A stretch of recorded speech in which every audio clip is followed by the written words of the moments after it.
ঘুমিয়ে থেকে টাকা ইনকাম ডে 10। আসসালামু আলাইকুম, আমি ইয়াসিন আরাফাত। আমি একটি চ্যালেঞ্জ গ্রহণ করেছি, যেখানে আমরা 60 দিনের মধ্যে একটি প্যাসিভ ইনকামের সোর্স তৈরি করব। প্যাসিভ ইনকাম কি? যে ইনকামটা চলমান থাকবে, অর্থাৎ আপনি কাজ না করলেও চলমান থাকবে।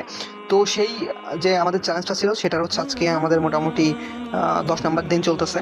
আমাদের বিদ্যুৎ নাই। সো আমি কয়েকদিন তো যাবত ধরে আসলে এভাবে কাজ করতে পারতেছি না।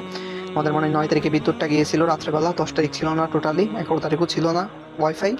10 তারিখ কারেন্ট ছিল না, 11 তারিখে ওয়াইফাই ছিল না, 12 তারিখ আজকে আমরা ভয়েস টয়েস দিচ্ছি আর কি। যাই হোক, ভিডিও দিতে লেট হয়েছে, এই জন্য আসলে আমি দুঃখিত আন্তরিকভাবে। যাই হোক, আমরা আজকে মূলত যে বিষয়টা নিয়ে কাজ করবো বা করছি, সেটা হচ্ছে আমাদের একটা ক্লায়েন্ট ছিল, অর্থাৎ আমাদের একটা চাস্তো ভাই ছিল, যে হচ্ছে আমাদের একটা ক্লায়েন্ট ধরে এনে দিছে, এবং তাকে আমি প্রফেশনাল কিছু ডিজাইন তাকে আমি দিছি। বাট সেই ক্লায়েন্টটা, অর্থাৎ বাংলাদেশি ক্লায়েন্টটা, তার কাছে প্রফেশনাল যে ডিজাইনগুলো এগুলো পছন্দ হয় নাই। তার কাছে ওই আদি যুগের যে ডিজাইনগুলো আছে এগুলো পছন্দ হয়েছে।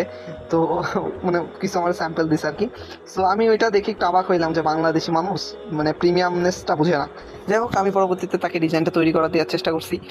এটা হচ্ছে আজকে মূলত দেখেছি। আর মূল কথা হচ্ছে, আমরা আসলে যে বাংলাদেশি ক্লায়েন্টের ব্যাপারটা আর কি, ওইটা হচ্ছে আমরা একটু অ্যাভয়েড করার চেষ্টা করবো। যদি পারি বিদেশি ক্লায়েন্টগুলো ধরার চেষ্টা করবো আর কি।